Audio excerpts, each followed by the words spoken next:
Star Wars Tales of the Empire, specifically the Barriss arc, is a very interesting storyline, as instead of following our major players in the galaxy, such as Obi-Wan Kenobi, Yoda, or even Luke Skywalker, the brilliance of many great Star Wars stories is not exactly how it fleshes out its main characters, but how it takes its time to eventually go out of its way to flesh out and give these side characters interesting, compelling, and meaningful stories, something that the Clone Wars especially and Dave Filoni and Tales of the Jedi were specifically extremely good at. The Dooku arc in Tales of the Jedi is some of my favorite Star Wars content I've received in years at this point, and some of the best of the new era. Watching as Dooku grieved over the death of Qui-Gon Jinn, and him slowly becoming more and more disillusioned with the Jedi way, being a powerful Jedi Master that in many respects was correct to be frustrated with the galaxy that he was living in, especially because he viewed himself as a part of an order that could make a real difference, and yet actively decided not to. The same can very much be said by Barriss,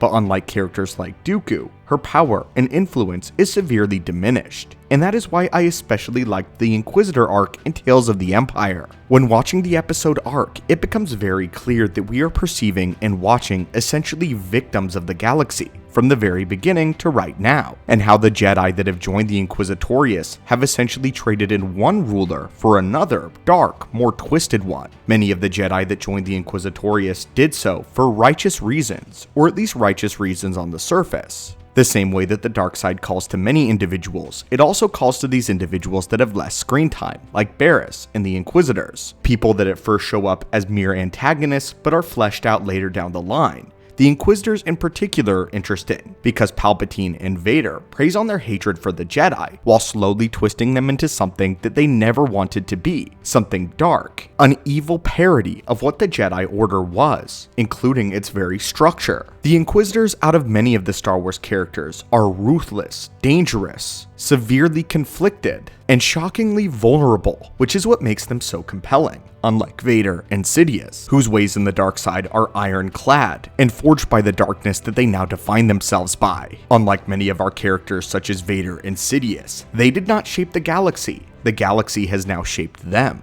The Inquisitors are simply trying to find a new place in a galaxy that they had no say in. Initially, they found themselves conflicted with the Jedi way. They had become military leaders even though they had sworn not to, and as we see later in the show, all Barriss wanted to do was to be a rightful protector and essentially a healer for the galaxy. She only opposed the Jedi Order and took the lives of innocents to send a greater message. But because of this compromise, the thralls of the dark side called to her, and she embraced them fully. Gone is the character of Barriss, who says that the red crimson blade suits her. By the end of the arc, it is clear that Barriss believes that it is too late, but she will do all that she can to maybe not be a Jedi any longer, but rather use the Force and the light side in the way that it was intended. Barriss's arc is complete, but with that, she also has to still atone for her sins, and because of that, she must face down the choices that she made, literally represented physically by the presence of the Inquisitors. The Inquisitors are the dark mirror of what Barriss embraced, who she was for a short amount of time. The fact of the matter is that Barriss traded in her chains of the Jedi Order for new chains, and finally in the last episode, she has to break from them. But just as Vader had to pay for his misdeeds in Return of the Jedi, so too does Barriss. The Inquisitors and the Jedi that joined them believe in a reality without war, without the dogmatic ways of the Jedi Council. But in order to ensure that there is no more war, the Empire has taken steps to eliminate all of their enemies, including their greatest enemy in the Jedi. This is the great compromise of the Inquisitorius.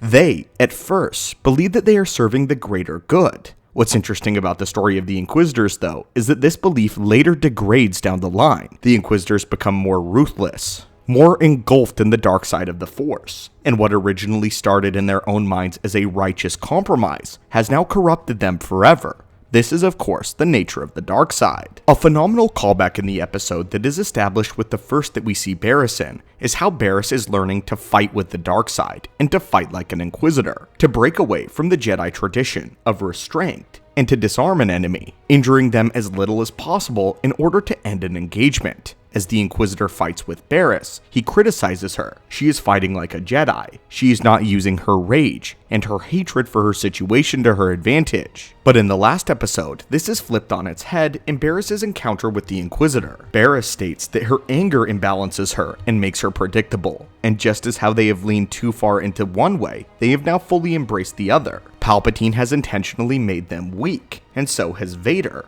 Their anger, their ill-refined anger, makes them just as predictable as they were as Jedi. Again with the theme of trading in one set of chains for another. In many ways, the fate of an Inquisitor is the worst fate that a Jedi could ever experience following Order 66. They had to betray their values entirely, betray who they once were, and kill their past selves. But unlike the Sith, who take upon themselves new names, they take upon themselves the designation of a brother and a sister. This is representative of the fact that they are still cogs in a larger machine, victims, tools, essentially pawns to be moved around by Palpatine. And this is the reality that Barriss learns. What the Empire wants, and this peace, comes at too great of a cost. It comes at the cost of your own spirit, that you must sacrifice in order to serve what you believe to be a greater good. That greater good being the Empire. They have removed all choice, all free will, and you either join them or you die. The line in the end when Barriss begs the Inquisitor not to go into the cave, fearful that she will not come out. The Inquisitor has a line that fear is her ally in the dark side,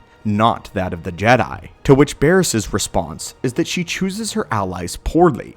This is the great flaw of the dark side. They use fear, hatred, and it eventually leads them to the location that they always desire, but it is never what they want. In their own minds, they seek this power, but the toll of the dark side is not worth it. This is something that Barriss has encountered firsthand after her bombing of the Jedi Temple. In fact, it's fitting that we get to open with Barriss and the bombing of the Jedi Temple in Order 66. Barriss is receiving everything that she has fought for, but not what she truly wants. This is the draw of the dark side. Tales of the Empire illustrates the desperation of an Inquisitor. They are as if hyenas, searching desperately for the path that the lions have promised them. Barriss in the end even comments that fear is not the Inquisitor's ally, it is their master. This is how the Sith rule over them, threatening to destroy everything that they have left, which at this point is only their lives. The Empire and the Sith have drained everything that the Inquisitors once were, once Jedi, once keepers of the peace,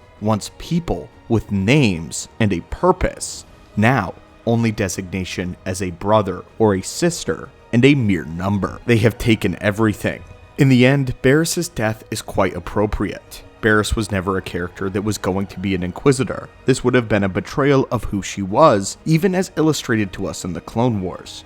Barriss was a victim of circumstance, victim of the Jedi Order, victim of the war. She has been a victim from Palpatine from the very beginning, just as all Jedi were. Barriss never wanted to use the dark side to destroy and inflict pain. She wanted to end the pain, to end the war. She just went about it the quick and the easy way, the way that the dark side called to her, the way to send a message. And although Barriss did send that message, it was too late, and it was wrong, just as she knew it was wrong. And that is why, in her final moments, she decides to do what is right. She lays down all weaponry whatsoever. Her only goal, to save her friend Lyn, to show her that there is more than darkness, more than the dark side, and more than the Empire. And because of that, Lyn is free. In the end, I feel as if this arc in Tales of the Empire doesn't quite reach the astronomical heights of Tales of the Jedi with Dooku, but it is a fitting end to the character of Barriss, a realistic end. It really would have been a betrayal had Barriss fully embraced the dark side and the way of the Inquisitors. Instead, she embraces it for a period of time, but realizes her mistake. This is truly what Barriss would have done, and the redemption that she sought, not on some grand scale, but an inner redemption. But anyway, my friends, what are your thoughts on the Barriss arc in Tales of the Empire? Are you satisfied with ultimately what we got? And now, what do you think is the future of Star Wars animation? As always, my friends, thank you so much for visiting the channel today, and as always, may the Force be with you.